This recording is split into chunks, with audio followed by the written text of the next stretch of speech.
$5 million sat on Jonah Vale's kitchen table. Not as cash. Worse, as a contract that could erase 118 years of his family's land with one signature. Everyone in Black Mesa County called him a fool for refusing it. His beet fields were white with alkali. His irrigation ditch was cracked open like a bone. The bank had already marked his farm as distressed. But Jonah had something hidden beneath the old potato shed. And when the state crop specialists finally walked down into that frozen cellar in the middle of January, the laughing stopped. The first thing Patrice Sloan noticed was the smell of the house: old coffee, diesel, dust baked into pine boards. She sat across from Jonah at the kitchen table, in a cream-colored coat that looked too clean for a place like Vale Farm.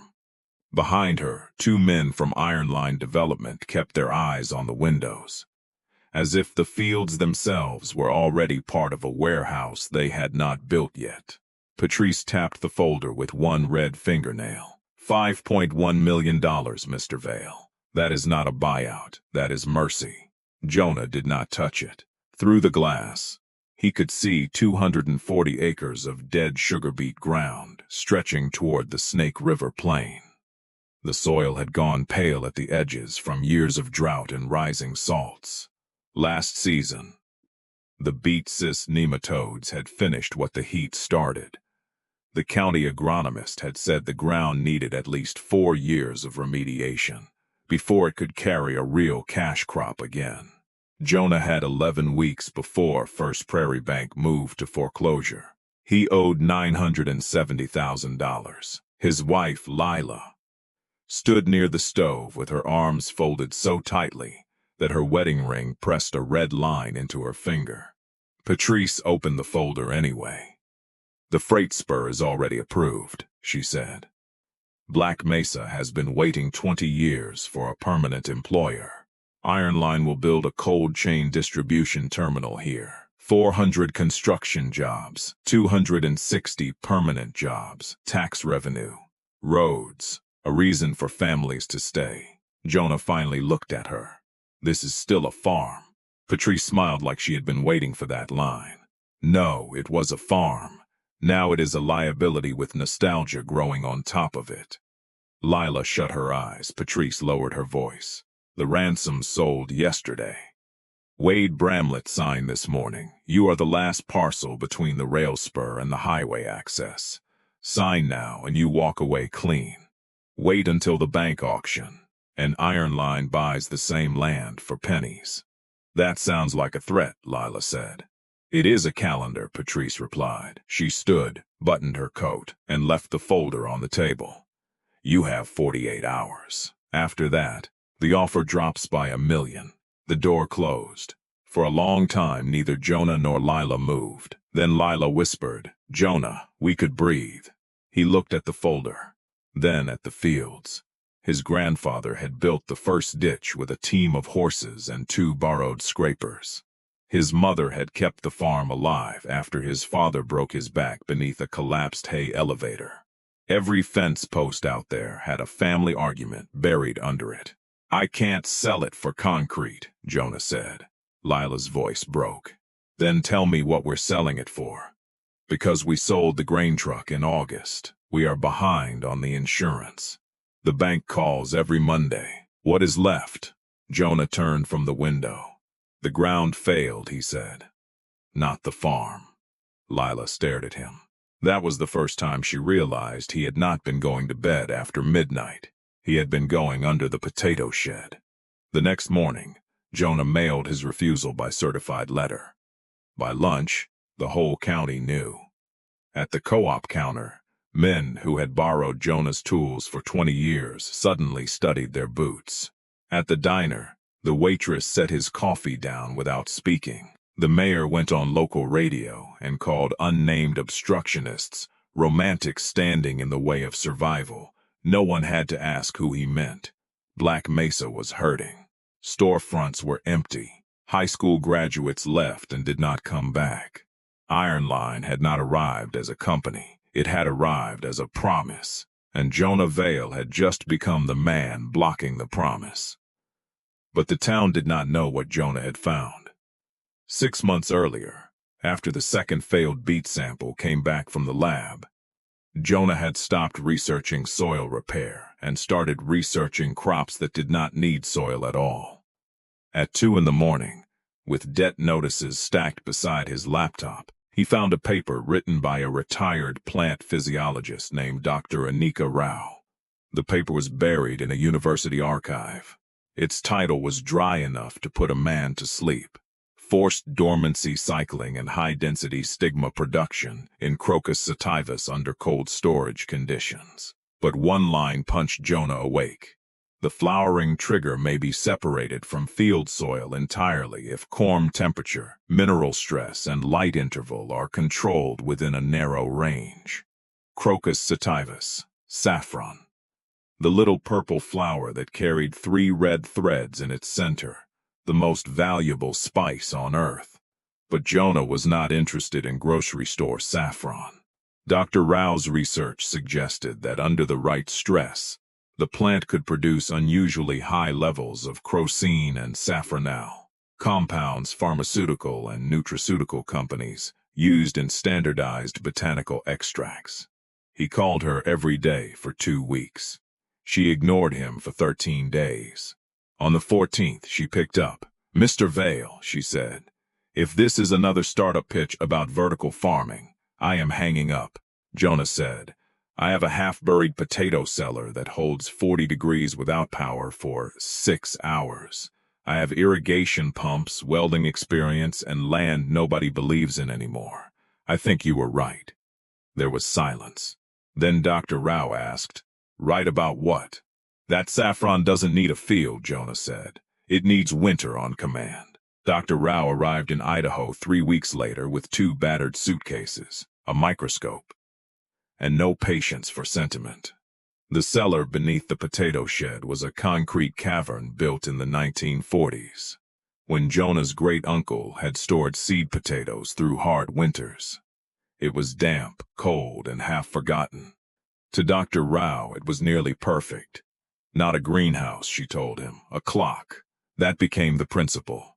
They would not grow saffron the way farmers grew it in open fields. They would wake the corms at the exact wrong time, force them to believe autumn had arrived under 2 feet of January frost, then harvest the stigmas before rot, mites, or fungus could destroy the crop. Jonah sold the last working combine, then the hay rake, then the diesel tank. Lila found out when a buyer from Twin Falls hauled the combine away. She walked into the kitchen with the bill of sale shaking in her hand. "You sold the last machine that makes this a farm." Jonah could barely meet her eyes. "I sold the machine that needed dead ground."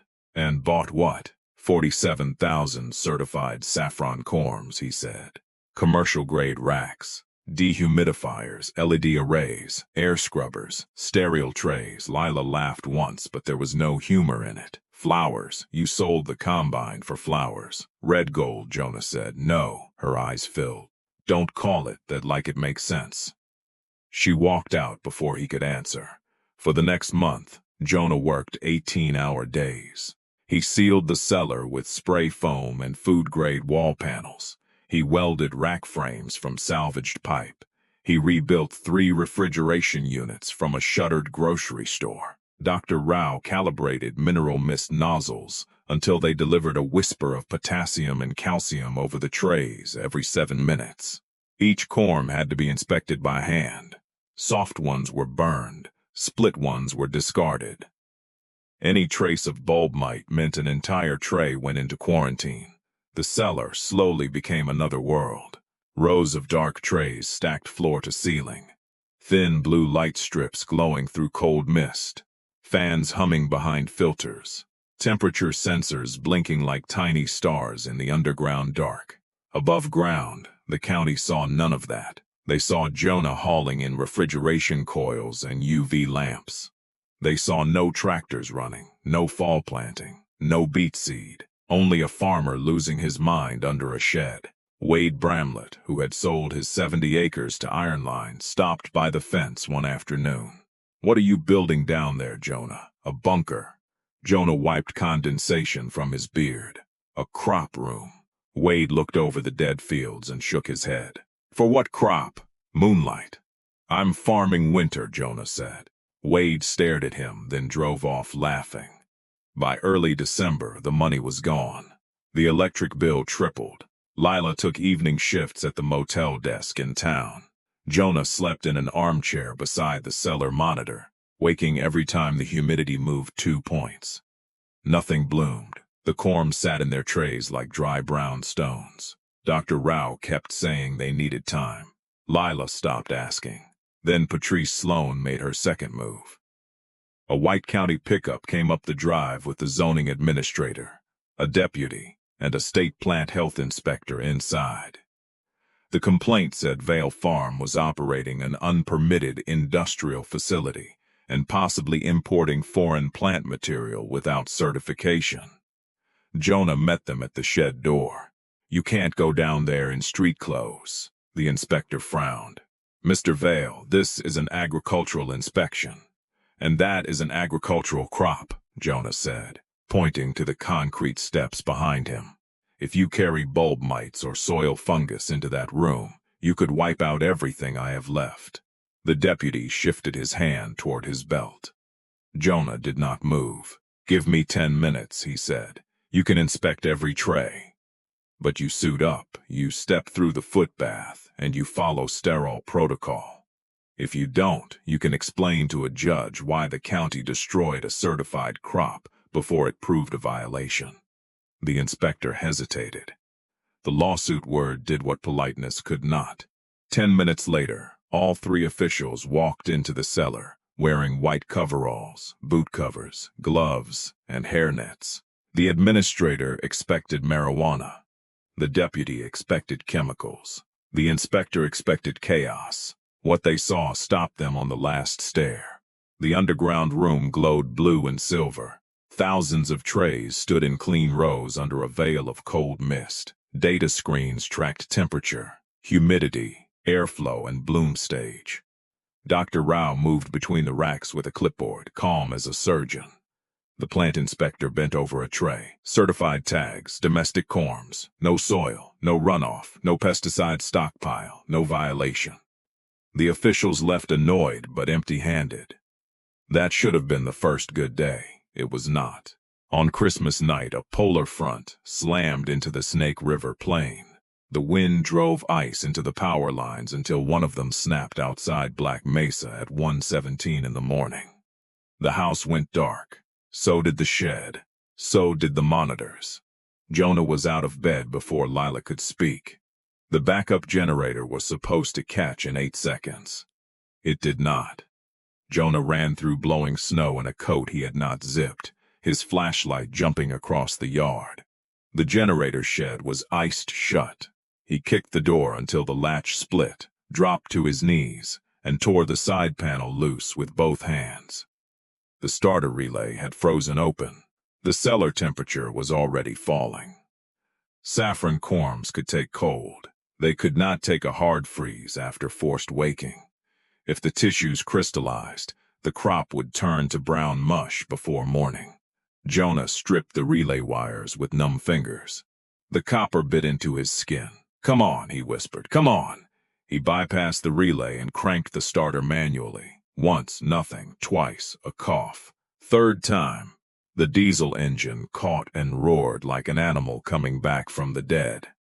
The cellar lights came back. Jonah sat in the snow with blood on his knuckles and steam pouring off his shoulders. He did not know he had almost lost the crop. He also did not know the storm had saved it. The next morning, Dr. Rao called him down into the cellar. She did not say why. Jonah found her standing in aisle 4, staring at tray 612. At first, he thought mold had formed. Then he leaned closer. A thin green blade had split the top of the corm. Beside it, a tight purple bud pushed up through the sterile gravel. Then another, then another. Down the row, the trays were waking. Not slowly, all at once. Dr. Rao covered her mouth. "The cold shock," she said. "It completed the trigger." Within 5 days, the cellar became impossible to describe. Purple flowers opened under blue light while snow buried the fields above them. Their petals were delicate, almost foolishly beautiful in a room built from concrete, salvage pipe, and desperation. But in each flower were 3 red stigmas. 3 threads. That was the crop. Jonah, Lila, Dr. Rao, and 2 hired neighbors worked in shifts with tweezers and stainless bowls. Every stigma had to be plucked by hand before the flower collapsed. Too rough and the thread broke. Too slow, and the compound levels dropped. The work was maddening, back-breaking, silent. By the end of the first harvest window, they had filled drawer after drawer of drying screens with red threads no thicker than hair. Dr. Rao sent samples to 3 independent labs. Then they waited. 2 days later, Jonah's phone rang. It was Cascadia Botanicals, a major supplier of standardized plant extracts. The director did not bother with small talk. Mr. Vale, your saffron tested at a crocine density we have not seen from domestic production. The saffronal profile is clean, no soil residue, no pesticide signature. Do you understand what you have? Jonah looked at Lila. No, he said. I don't think I do. You have a pharmaceutical-grade supply that can be repeated indoors, the director said. We want the entire first harvest and a 3-year option on your next cycles. Jonah's hand tightened around the phone. What are you offering? $9.4 million. Lila made a sound like the floor had disappeared beneath her. Jonah closed his eyes. For the first time in 2 years, the number in front of him was bigger than the fear behind him. But the crop was not money yet. It had to leave the farm. And Patrice Sloan had one more paper weapon. At dawn on the day of shipment, 2 climate-controlled trucks rolled into Vale Farm with a private security escort. The dried stigmas had been sealed in nitrogen flush canisters and packed inside insulated crates. The daughter corm reserve was stored separately in sterile trays for the next growth cycle. Everything was documented. Everything was insured. Everything was legal. Until 3 state vehicles blocked the driveway. The plant health inspector from the earlier visit stepped out, followed by 2 state troopers. He handed Jonah an emergency quarantine order. Your shipment is grounded pending investigation into uncertified propagation material and possible pest risk export. Jonah read the page once. Then again, his ears filled with static. Patrice Sloan stepped out from behind the last vehicle. She had not come to hide it. You should have signed, she said. Jonah walked toward her, but Lila caught his sleeve. Patrice kept her eyes on the trucks. You can't deliver if you can't move. You can't pay the bank if you can't deliver. And if the bank takes the farm next month, Iron Line can solve this little agricultural confusion after auction. You filed this, Jonah said. I filed a concern, she replied. The state took it seriously. Every corm in that cellar is certified domestic stock. You know that. Patrice smiled. Then prove it. In 90 days. 90 days. Jonah had 23. The farmhouse became a war room. Lila spread bank letters across the dining table. Dr. Rao stacked lab reports beside import certificates. Jonah called every lawyer within 200 miles and heard the same answer in different voices. Too specialized. Too fast. Too expensive. Then one attorney called back. Her name was Maren Holt. She had spent 15 years fighting water rights seizures, crop contamination claims, and corporate land pressure across the West. Her retainer was $75,000. Jonah did not have it. Dr. Rao did. She placed a cashier's check on the table the next morning. Jonah stared at it. No, absolutely not. Dr. Rao's face hardened. I lost my lab because people said this method was fantasy. If I let them bury it now, then I deserved to lose it. Maren Holt arrived that afternoon in muddy boots and a black wool coat. She read the quarantine order in silence. Then she said, "This was written to waste time, not win." "Can you beat it?" Lila asked. Maren looked at Jonah. "I can make them defend it tomorrow." She filed an emergency motion claiming economic interference, bad faith quarantine, and unsupported regulatory action because the shipment was perishable, insured, and tied to an active foreclosure. The judge agreed to hear it the next morning. The courthouse was full. Half the town came hoping Jonah would lose so the Iron Line project could move forward. The other half came because they had started wondering why a corporation needed a farmer ruined so badly. The state argued pest risk. Marin argued proof. Dr. Rao took the stand with certification tags, lab reports, chain of custody records, and tray photographs from every stage of the crop. She explained that the saffron had never touched field soil, never used imported uncertified propagation stock, and never discharged water outside the sealed cellar. Then Marin produced the call logs, 16 phone calls between Patrice Sloan and the state inspector in 9 days, 3 of them placed less than an hour before the emergency order was drafted. The judge read the logs. The room went quiet. Finally, he said, "This court will not permit a quarantine process to be used as a private foreclosure tool." The order was vacated immediately. The shipment was released. Patrice stood without speaking and walked out of the courthouse through a side door. But men like Patrice Sloan did not stop when paper failed. They changed tools. That night, Jonah did not sleep. At 2:43 a.m., the motion light behind the potato shed flashed on his phone. He opened the camera feed. 2 dark vans sat by the back service lane with their headlights off. 3 figures were unloading hoses. A 4th carried a steel canister. Jonah was already pulling on his boots. "Leela," he said, "call the sheriff. What is it?" "They're going for the intake." The cellar's biggest weakness was not the door, it was air. The system pulled filtered air through an exterior intake behind the shed. If someone forced warm, wet air into the cold room, the drying saffron could mold. If they introduced bulb mites or contaminated brine, the daughter corn reserve could be ruined before the next cycle ever began. Jonah sprinted into the dark. The men had already cut the intake mesh. One was attaching a hose to the housing. Another was lifting the canister. Jonah hit them with a flashlight beam. "Step away from it." The man with the hose turned.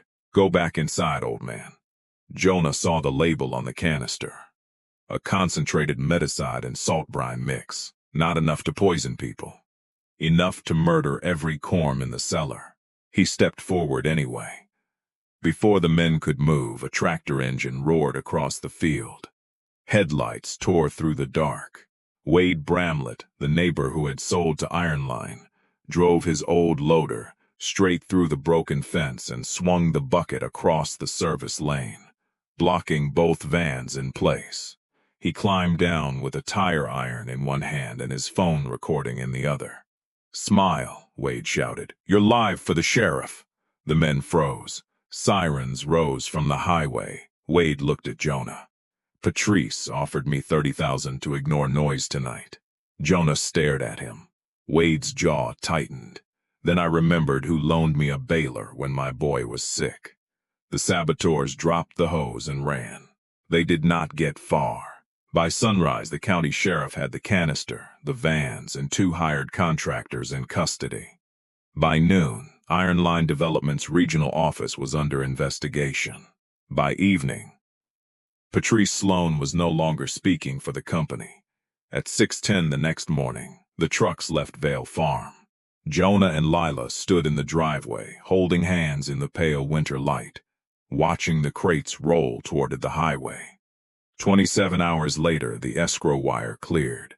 $9.4 million. First Prairie Bank released the foreclosure. The equipment liens were paid. The tax debt vanished. Vale Farm was no longer distressed. For 1 clean hour, Jonah believed the fight was over. It was not. Money did not end the danger. It changed the species of predator. By late summer, Vale Farm looked nothing like the place Iron Line had tried to buy.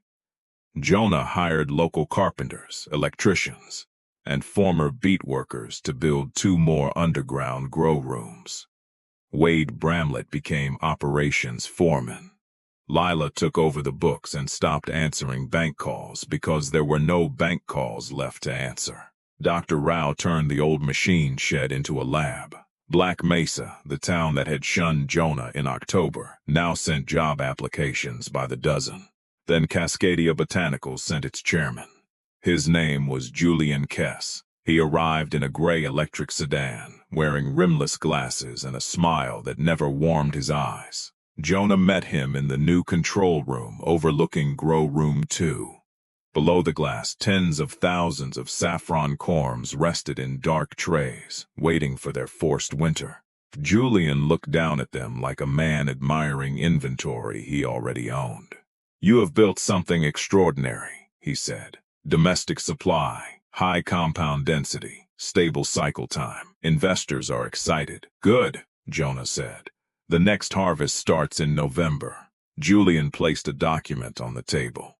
"That is why we need to correct the ownership structure." Lila did not touch the paper. "What ownership structure?" Julian folded his hands. "When Dr. Rao submitted the original samples to our analytical partner, she signed a standard lab access agreement.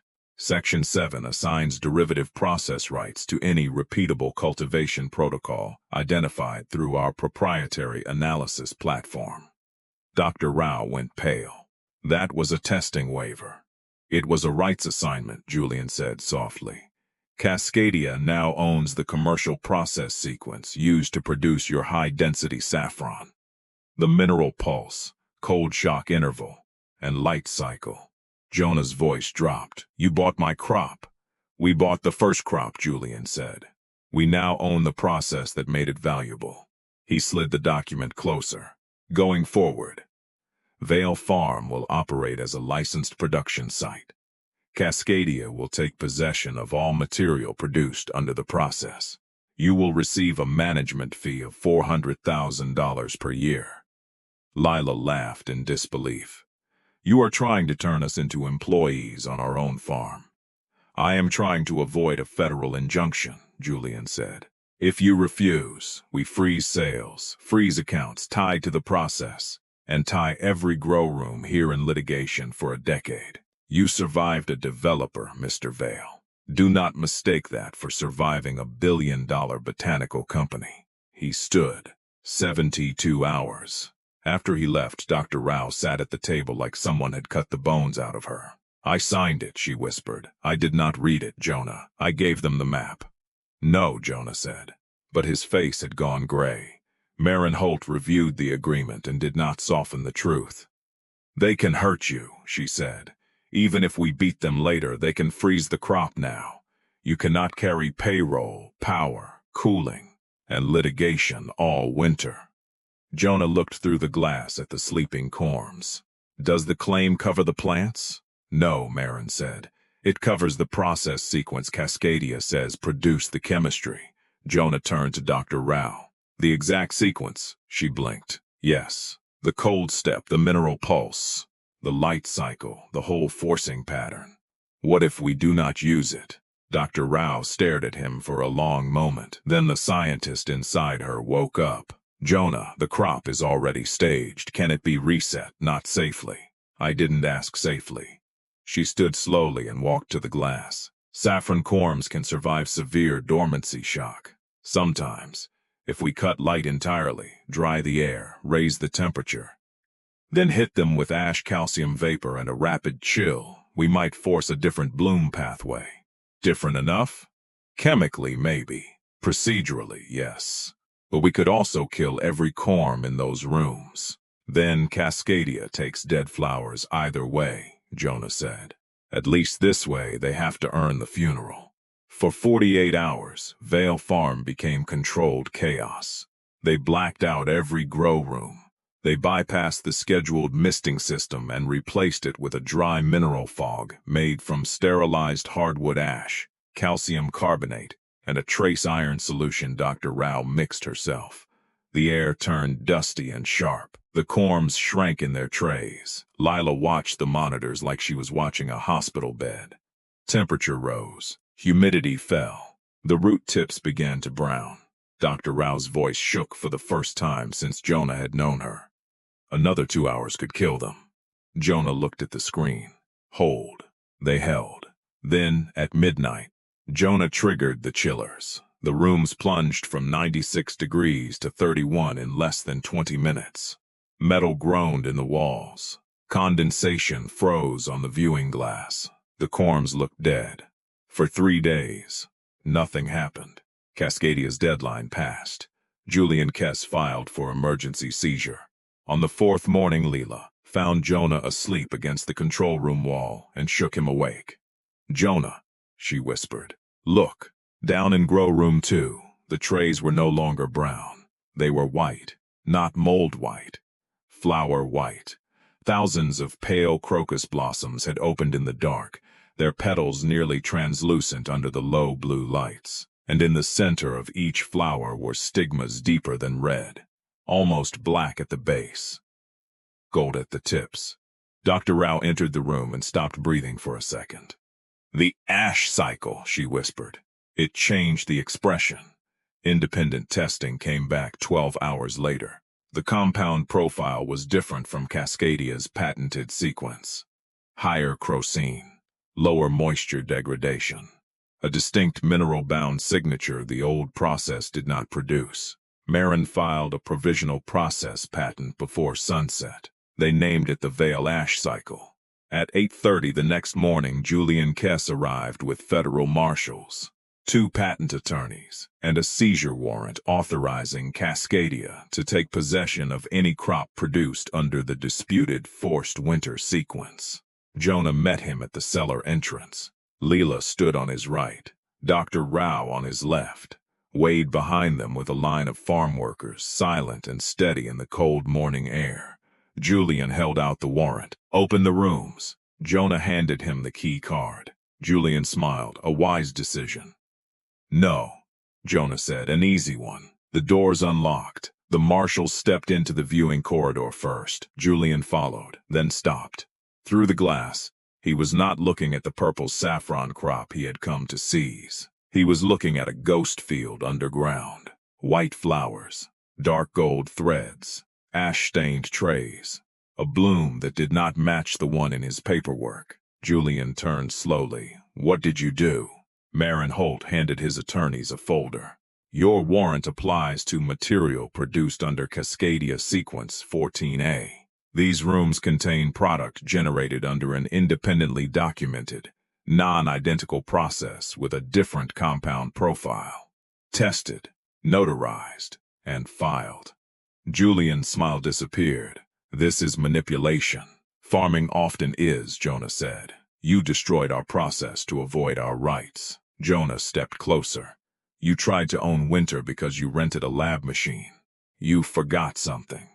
I am not growing paperwork," he pointed through the glass. "I am growing plants." The lead marshal reviewed the lab summary, the warrant, and the filing receipt. Then he closed the folder. "This warrant is not enforceable against that crop."